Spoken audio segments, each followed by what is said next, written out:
Hello friends, welcome all of you in my YouTube channel. My name is Ram.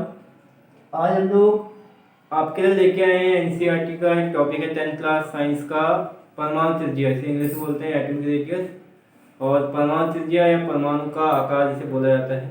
ठीक है, तो ये exam में काफ़ी ज़्यादा मोस्ट इम्पोर्टेंट टॉपिक है। आप किसी भी स्टेट बोर्ड की बात करें या सीबीएसई बोर्ड की बात करें, एग्जाम में काफ़ी ज़्यादा पूछने वाला क्वेश्चन है। ठीक है, कि आपका एटॉमिक रेडियस क्या होती है, कैसे इसमें वेरिएशन होता है, तो इसको मैं आपको समझाऊंगा।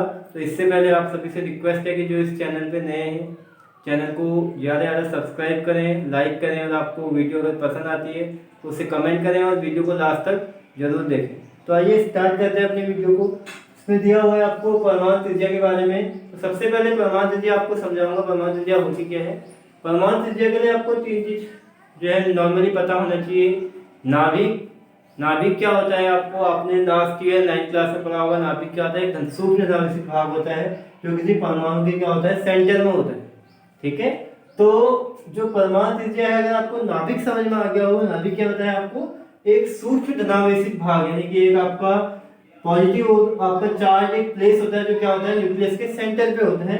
तो इसी को हम लोग बोलते हैं नाभिक या न्यूक्लियस। ठीक है, अब आपको बताया गया है कि किसी भी परमाणु के नाभिक से उसके बाह्यतम कोश तक की दूरी को हम क्या कहते हैं, परमाणु त्रिज्या कहते हैं। यहाँ पर लिखा हुआ देखो, किसी भी परमाणु के नाभिक से उसके बाह्यतम कोश तक की दूरी को परमाणु त्रिज्या कहते हैं। तो देखिए इसका नाभिक कौन सा है, ये है। यहां से हम लोग बात करेंगे, यहां पर से देखो ये इसका नाभिक है, तो यहां से इसके बाह्यतम कोश कौन सा है, यहां तक की दूरी जो होगी वो हमारी क्या होगी, एटॉमिक रेडियस होगी या परमाणु त्रिज्या होगी। अगर मैं इस वाले में बात करूं, यहां से यहां तक की दूरी जो होगी वो होगी हमारी परमाणु त्रिज्या। ठीक है, तो किसी भी आपको कैसे याद रखना है, नाभिक से उसके बाह्यतम कोश तक की दूरी।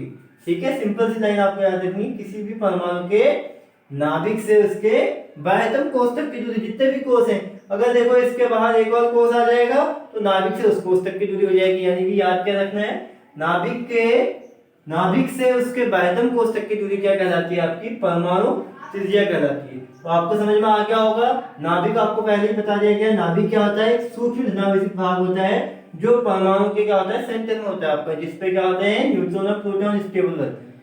ठीक है, तो देखिए याद कैसे रखना है, किसी भी परमाणु के नाभिक से उसके बाहरी कोश तक की दूरी आपकी क्या कहलाती है, परमाणु त्रिज्या।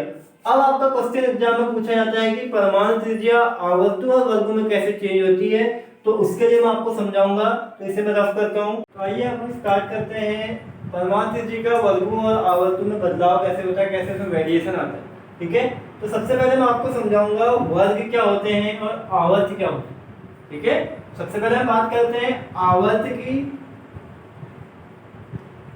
देखो जो परमाणु त्रिज्या आपकी एक सारणी होती है आपकी, ठीक है, केमिस्ट्री में जिसे बोलते हैं पीरियोडिक टेबल। ठीक है, तो आवर्त सारणी, तो उसमें हम लोग आवर्त और वर्ग पढ़ते हैं। तो आवर्त का मीन्स होता है किसी भी आवर्त सारणी में जो आपकी क्षैतिज रेखाएं होती हैं, जैसे मैंने दिखाया देखिए, तो जो ये वाली रेखाएं होंगी इस तरीके से, ये रेखाएं होंगी, इसे हम लोग बोलेंगे आवर्त। ठीक है, दूसरी चीज होता है वर्ग। वर्ग जो होता है जो आपकी वर्टिकल लाइन होती है, जो देखिए ऐसे मैं लाइन ड्रॉ कर रहा हूँ, तो इसे हम लोग बोलते हैं वर्ग। ठीक है, तो यानी कि आपकी परमाणु त्रिज्या हम बोलेंगे जो आवर्त सारणी है उसमें कितने वर्ग हैं आपके, 18 वर्ग हैं और 7 क्या हैं, आवर्त हैं। क्लियर है, यानी कि 18 वर्ग और 7 आवर्त की आपकी आवर्त सारणी है। तो इसमें हम लोग स्टडी करेंगे कि आवर्त में जब हम लेफ्ट टू राइट जा रहे हैं, क्योंकि आवर्त ऐसे है ना, तो ऐसे जब मैं लेफ्ट टू राइट जाऊंगा, यानी कि बाएं से दाएं तरफ जाऊंगा, तो परमाणु त्रिज्या कैसे परिवर्तित हो रही है। और वर्ग में बात करूंगा जब मैं ऊपर से नीचे को आऊंगा, यानी कि वर्ग में जब नंबर क्या होंगे ऊपर से नीचे की ओर आपके ट्रेवल होंगे, तो परमाणु त्रिज्या कैसे परिवर्तित होगी। सबसे पहले हम बात करते हैं आवर्त में। तो देखिए आवर्त में जब मैं लेफ्ट टू राइट जा रहा हूं, तो इधर देखने की कोशिश करें, तो ये पहले 3 वाला एलिमेंट है, फिर 4 वाला है, फिर 5 वाला है, फिर 6 वाला है। इस तरीके से मैं आपको करके दिखा रहा हूँ। देखिए 3 वाले का जो इलेक्ट्रॉनिक विन्यास होगा वो होगा 2,1, 4 वाले का 2,2, 2,3, 2,4, ऐसे लास्ट 10 वाले का होगा 2,8। ठीक है, तो आप देख रहे होंगे इसमें नंबर ऑफ सेल्स तो क्या है, यानी कि 2 है, एक 2 सेल है, 2 कोष है, लेकिन जो इलेक्ट्रॉन है आउटर मोस्ट सेल में क्या हो रहे हैं, बढ़ते जा रहे हैं। तो मैं इसको इस तरीके से दिखा के देख रहा हूँ। देखिए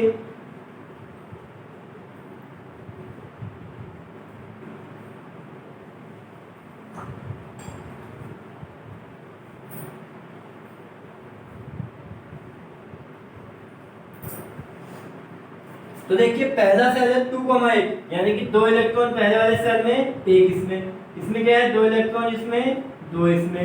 इसमें क्या है देखिए 2 इलेक्ट्रॉन इसमें, 3 इसमें है आपके। इसमें क्या है 2 इलेक्ट्रॉन इसमें, 4 इसमें हो जाएंगे। क्लियर है? तो ये क्या है, ये पहला एलिमेंट है यानी कि आवर्त के लेफ्ट में, ये दूसरा है, तीसरा है, ये चौथा है। कैसे आवर्त त्रिज्या परिवर्तित, सॉरी परमाणु त्रिज्या परिवर्तित होगी, कैसे उसका मान चेंज होगा देखिए हम देखेंगे। तो देखिए यहाँ पे क्या है, एक इलेक्ट्रॉन है। तो आपको पता है नाभिक में क्या होता है, धनावेश होता है, यानी कि नाभिक में पॉजिटिव चार्ज होता है। इलेक्ट्रॉन के पास क्या होता है, नेगेटिव चार्ज होता है। तो ये क्या करेगा, यहाँ की ओर क्या होगा, खींचने की कोशिश करेगा, क्योंकि नेगेटिव क्या करता है आपका पॉजिटिव को अट्रैक्ट करेगा, पॉजिटिव नेगेटिव को अट्रैक्ट करेगा। ठीक है, तो यानी कि जो धनावेश है वो धनावेश की ओर अट्रैक्ट होगा, तो इसका साइज क्या होगा, थोड़ा सा कॉम्पैक्ट होगा। अगर देखो ये इधर की ओर प्रेस होगा तो इसका साइज क्या होगा, थोड़ा सा कम हो जाएगा। लेकिन देखो अभी तो एक इलेक्ट्रॉन है, अभी तो कम होगा, लेकिन जब 2 हो जाएंगे तो और ज्यादा कम हो जाएगा। देखिए अभी जो है नाभिक को एक इलेक्ट्रॉन नाभिक की ओर खींच रहा है, तो यानी कि आउटर लेयर में क्या हो रहा है, थोड़ा सा प्रेशर बढ़ रहा है। अब क्या हो रहा है, 2 इलेक्ट्रॉन बढ़ गए हैं, तो दोनों कहाँ की ओर जाएंगे, न्यूक्लियस की ओर जाएंगे।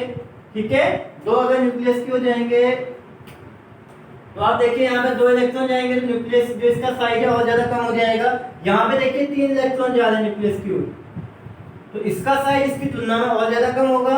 यहाँ पे 4 जा रहे हैं तो इसका साइज क्या होगा आपका, इन चारों में से सबसे कम होगा। तो आप देख रहे होगे क्यों हो रहा है, क्योंकि नाभिकीय आकर्षण बल बढ़ रहा है, क्योंकि नाभिक क्या कर रहा है, अपनी ओर आकर्षित कर रहा है इन्हें। इसीलिए क्या हो रहा है, इसका जो आउटर मोस्ट सेल का क्या है, साइज क्या है, कॉम्पैक्ट हो जा रहा है। इसीलिए हमने क्या बोला, परमाणु त्रिज्या क्या बोलेंगे, आवर्त में बाएं से दाएं जाने पर क्या हो जाती है, घट जाती है। तो रीजन क्या बताओगे, क्योंकि नाभिकीय आकर्षण बल बढ़ जाता है। ठीक है, नाभिकीय आकर्षण बल पहले 1 इलेक्ट्रॉन था तो आकर्षण बल थोड़ा कम होगा, 2 होगा तो उससे ज्यादा होगा, 3 होगा उससे और ज्यादा होगा, 4 होगा उससे और ज्यादा। क्योंकि देखो नाभिक की ओर जितना ज्यादा नेगेटिव आएगा सब नाभिक की ओर तो अट्रैक्ट होंगे, तो नाभिक की ओर अट्रैक्ट होंगे तो इनका साइज ऑटोमेटिकली क्या हो जाएगा, कम हो जाएगा। देखिए मैं यहाँ पर लाइन लिख रहा हूँ आपके लिए।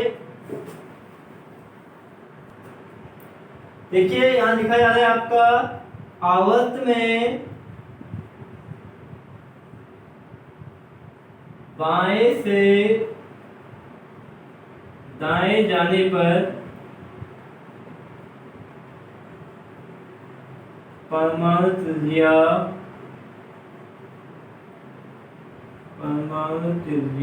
का मान कम हो जाता है, कम हो जाता है, क्योंकि नाभिकीय आकर्षण बल, क्योंकि नाभिकीय आकर्षण बल अधिक हो जाता है।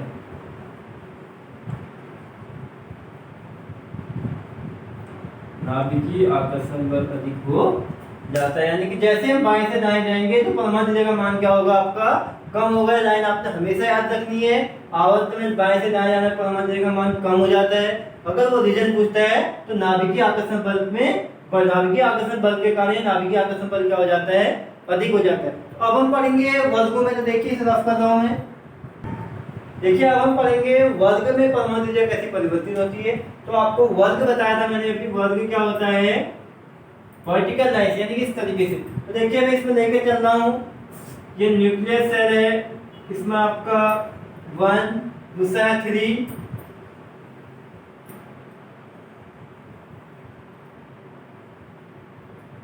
इसके बाद है आपका 11,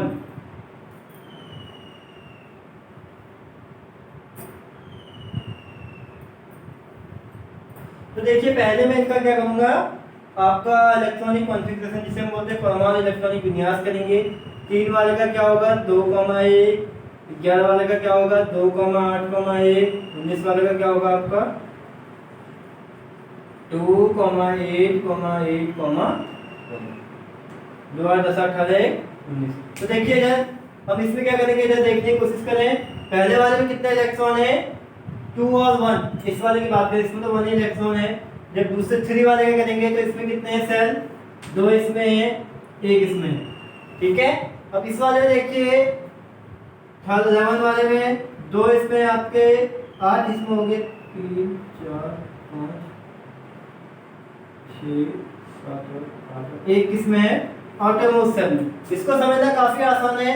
देखो वर्ग में थे, जब मैं 3 वाले में था तो इलेक्ट्रॉन कितने हैं, सेल कितने हैं इसमें, एक सेल, यानी कि कक्षाएं कितनी है, एक कक्षा है, एक कक्षा है, कितनी कक्षाएं होगी यहाँ पे 2, ठीक है। लेकिन जब इसमें आ गए देखो कितने सेल हो गए 1 2 और 3, तो टोटल सेल कितने हो गए 3। क्लियर है, यहाँ पे 2 सेल है, यहाँ पे कितने हैं 3 सेल। तो हम क्या बोलेंगे, वर्ग में जा रहे हैं तो आपकी जो डिस्टेंस है नाभिकीय कोष की क्या होगी, संख्या में वृद्धि हो रही है। तो देखो इसमें मैंने बताया था परमाणु त्रिज्या होती क्या है, नाभिक से उसके बाह्यतम कोष तक की दूरी। यहाँ पे दूरी केवल 2 सेल की है और यहाँ पे दूरी कितनी है 3 सेल की है, तो दूरी बढ़ गई है। तो अपने आप ही क्या हो गया, जब हम वर्ग में ऊपर से नीचे आएंगे तो परमाणु त्रिज्या के मान में क्या होगी, वृद्धि होगी। क्यों हुई, क्योंकि नाभिकीय कोष में जो कक्षाओं की संख्या में वृद्धि होगी। देखो पहले नाभिक का कोष यहाँ तक था, अब नाभिक का कोष क्या हो गया, थोड़ा सा बढ़ गया। तो इसीलिए हम क्या बोलेंगे, जब हम वर्गों में क्या करते हैं, मैं लिख रहा हूँ देखिए इसे, देखो जब हम वर्ग में ऊपर से नीचे की तरफ आते हैं, नीचे की तरफ आते हैं तो परमाणु त्रिज्या के मान में वृद्धि हो जाती है, परमाणु त्रिज्या के मान में वृद्धि हो जाती है। क्यों होती है, क्योंकि नाभिकीय कोषों की संख्या में, या नाभिकीय नहीं बोलते हो तो आप केवल बोल सकते हो कोषों की संख्या में वृद्धि होने लगती है, वृद्धि होने लगती है, ठीक है। यानी कि वर्ग में जब ऊपर से नीचे की तरफ आ रहे हैं तो क्या हो रहा है, परमाणु त्रिज्या के मान में वृद्धि हो रही है, क्योंकि जो कोष है यानी कि नंबर ऑफ सेल्स है वो क्या हो रहे हैं, बढ़ जा रहे हैं। तो आपने देखा होगा परमाणु त्रिज्या क्या होती है, उसके वर्गमूल आवर्त में क्या बदलाव होता है। तो आप लोगों ने वीडियो लास्ट तक देखी होगी तो आपको ये समझ में आ गया होगा। आप लोगों के वीडियो कैसी लगी कमेंट बॉक्स में जरूर बताएं। Thanks for watching this video.